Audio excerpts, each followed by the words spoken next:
Mais je voudrais d'abord ce soir commencer par le psaume 102, 103, selon les Bibles. La Bible de Jérusalem, c'est 102, la Bible de Louis II, c'est 103, voilà. Et commencer par ce psaume qui dit « Mon âme bénit l'Éternel, que tout ce qui est en moi bénisse son saint nom. » Alors c'est ce que nous faisons depuis le début de ce festival. On a continué encore, et c'est bon, n'est-ce pas? C'est bon. C'est bon de bénir le Seigneur. C'est bon de reconnaître, et c'est important de reconnaître tout ce qu'il a fait de bon dans notre vie. Et alors ça continue comme ceci. Mon âme bénit l'Éternel et n'oublie aucun de ses bienfaits. Ça veut dire quoi? Savoir retenir ses bienfaits, savoir être dans la gratitude, savoir être dans la louange, savoir reconnaître tout ce qui dans notre vie est signé de Dieu et savoir aussi le noter, faire mémoire, dire ça c'était bon. Ça, c'est son bienfait. Ça, il m'a comblé. Là, il m'a béni. Et chacun de nous, nous pouvons regarder dans notre vie à quel moment, quelle chose, quelle heure, quel jour le Seigneur a agi dans ma vie. Ah oui, pardon, c'est vrai, toujours coincé. Bon, ça, c'est de la gratitude.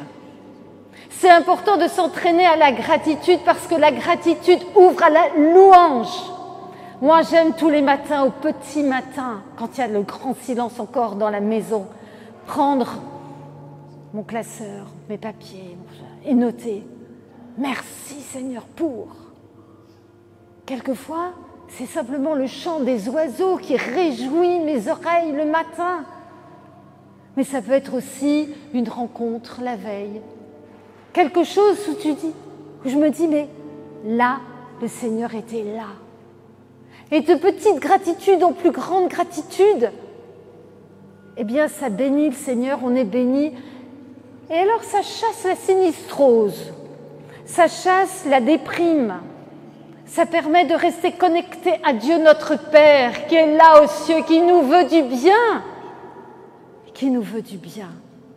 Et puis, ça nous ouvre aussi à le louer. La gratitude conduit à la louange. Cet émerveillement de Dieu, notre Seigneur et notre Sauveur. Alors, il faut savoir faire mémoire de ses bienfaits. L'année dernière, nous étions réunis dans ce lieu même, à la même date, et nous avons vécu une belle veillée guérison. Et puis, au cours de l'année, on a mis en œuvre des lives guérisons sur YouTube. Et on a vu la merveille de Dieu. L'année dernière, on a vu les merveilles de Dieu. Et on continue de voir les merveilles de Dieu. Et il y a quelques jours, dans cette même église, il y avait 300 personnes. Il y a eu un temps de guérison et le Seigneur s'est manifesté encore. Parce que le Seigneur est vivant. Il est ressuscité. La guérison, ce n'est pas une histoire ancienne d'il y a 2000 ans. C'est toujours actuel. Alors, comme il aime que l'on fasse mémoire de ses bienfaits, j'aimerais demander à Ludovic d'abord de bien vouloir venir nous raconter ce qu'il a vécu l'année dernière. Puis après, il y aura Christiane. Tendinite à chaque coude, donc tendinite coude droit bien profond, coude de gauche un peu plus léger. Et je traînais ça depuis 10 mois à peu près. C'était douloureux au niveau du travail puisque j'utilise beaucoup les bras malheureusement. Je porte beaucoup, je déplace beaucoup, donc c'était très problématique au niveau du travail. Ça ira mieux comme ça? Oui, super. Donc l'été dernier en arrivant ici, je ne savais pas qu'il y aurait une soirée guérison et honnêtement ça a été un moment assez fort durant la veillée, de ressentir cette chaleur au niveau des bras, des coudes, et de me rendre compte que les mouvements que je ne pouvais plus faire, je pouvais les faire facilement et sans douleur. Donc je peux rendre grâce vraiment au Seigneur de ce chemin. Au retour du festival, je suis retourné voir le kiné. Donc avant le festival, il envisageait de prolonger un peu les séances. Et de faire des infiltrations, je crois. Aussi, oui, j'avais pas oublié. Alors vas-y, Donc dis-le. il y avait question aussi d'infiltration ou d'une autre méthode. Je n'étais pas forcément, non, je n'étais pas pour, mon épouse non plus. Et au retour du festival, donc le kiné commence à me faire travailler et il se rend compte que je fais tous les mouvements sans problème, sans grimacer et sans douleur. Et donc la question d'infiltration ou d'une autre méthode a été vraiment mise à la poubelle. Et ça a été un réel soulagement de ne pas passer par là. Amen. Gloire à Dieu.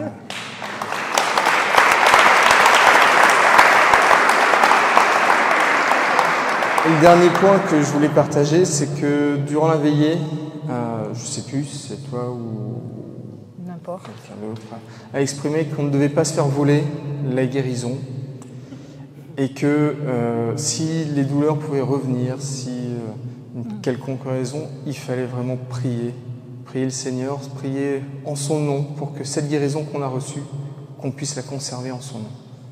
Et ça m'est arrivé lorsque j'ai eu des petits moments où ça me picotait un peu, c'est en son nom que j'ai prié pour la guérison.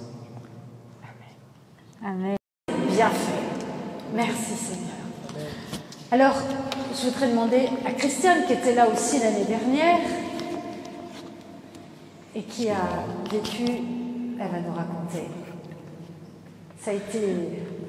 Alors, t'arrives encore, le travail n'est pas complètement terminé, il y a encore des choses à faire, mais le Seigneur n'a pas dit son dernier mot. Alors, raconte-nous. Et bien voilà, l'année dernière, j'ai reçu 3 guérisons. Une de l'atteinte du sciatique poplité externe, c'est-à-dire que j'avais une paralysie sur le membre gauche. Je portais le même appareillage que vous voyez sur la droite, mais avec un releveur. Et pendant le festival, je n'ai pas pu mettre cet appareillage parce qu'il faisait très chaud et que c'est en carbone. Donc, comme j'ai un problème de lymphe, je ne pouvais pas me permettre de le porter.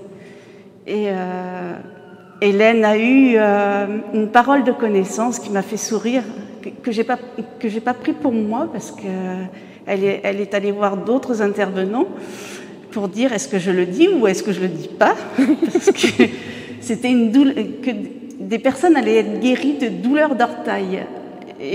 D'orteil. Et moi, comme je ne sentais rien, et je dis à Jacques, mais c'est bizarre, j'ai mal à l'orteil alors que je ne devrais rien sentir. Donc voilà, le lendemain, je marchais correctement. Il faut savoir que quand j'ai ce sciatique poplité, m'entraînait le genou gauche vers l'extérieur et faisait une rotation de la cheville. Aujourd'hui, je marche correctement. Merci Seigneur.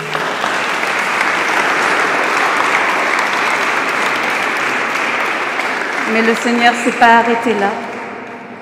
Il a continué. Et Steve m'a demandé si quelqu'un priait pour moi par rapport à une épaule, une rupture de coiffe. Donc j'étais appareillée d'une coque et Steve a prié. Quand il a prié sur moi, j'ai ressenti une telle souffrance et mon bras s'est mis à gonfler. Et Steve, le soir, me dit « Écoute, je vais reprier sur ton bras. » Et le lendemain, je n'avais plus rien. J'ai senti vraiment le Seigneur qui m'étirait les tendons.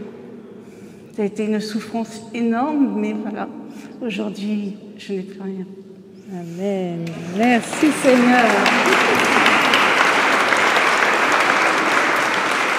Mais le Seigneur est tellement bon qu'il m'a accordé une 3e guérison. Je suis porteur d'un corset 3 points, c'est-à-dire des fesses jusqu'au cervical. Et je ne peux pas m'asseoir, donc je ne le porte pas quand il y a des conférences. Et je souffrais énormément des cervicales. Et après la communion, il y a eu une parole de connaissance d'une personne qui recevait la guérison sur les cervicales. Et là, j'ai été envahie d'une grande chaleur et j'ai plus ressenti de douleur. Je te rends grâce. Ah si, malheureusement. Il va falloir que vous priez pour moi. Voilà. Malheureusement, j'ai toujours le corset parce que j'ai des problèmes de la colonne sur une scoliose et plusieurs hernies discales. Et dernièrement, des problèmes cervicales qui sont en train de m'irradier au niveau des bras. Mais j'ai toute confiance au Seigneur, que sa volonté se fasse et non la mienne.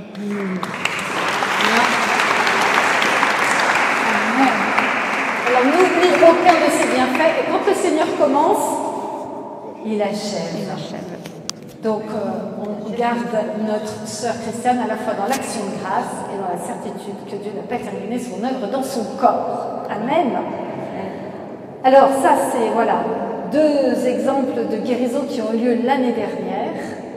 Et je demandais à Angélique, est-ce que tu veux bien venir donner ton témoignage? Est-ce que c'est encore... Voilà. Et il y a eu Samuel aussi qui a reçu une guérison il y a 2 jours. Pendant cette vieille guérison qui a eu lieu ici à Saint-Antoine. Ce temps de guérison avec David Terry. L'Esprit Saint, vous qui m'aide. L'Esprit Saint, vous qui m'aide. Oui. Alors moi, je viens des Alpes-Maritimes. Et hier soir, enfin pas hier soir, c'est mercredi soir, on a fait les louanges. Et après les louanges, il y a eu des prières. Voilà. Et pendant ces prières de guérison, j'ai reçu une grande grâce. Il y a 2 ans, j'ai tiré un très gros poids, plusieurs fois. Bon, la première fois, ça m'a fait un peu mal. Bon, j'ai laissé passer. Et puis la deuxième fois, j'ai encore tiré plus fort, des 2 bras. Et là, j'ai eu vraiment mal.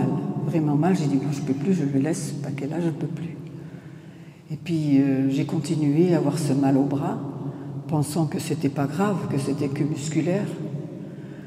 Donc, de mal de tous les jours, tous les mois, pendant 2 mois, je suis quand même allée voir le docteur, un radiologue.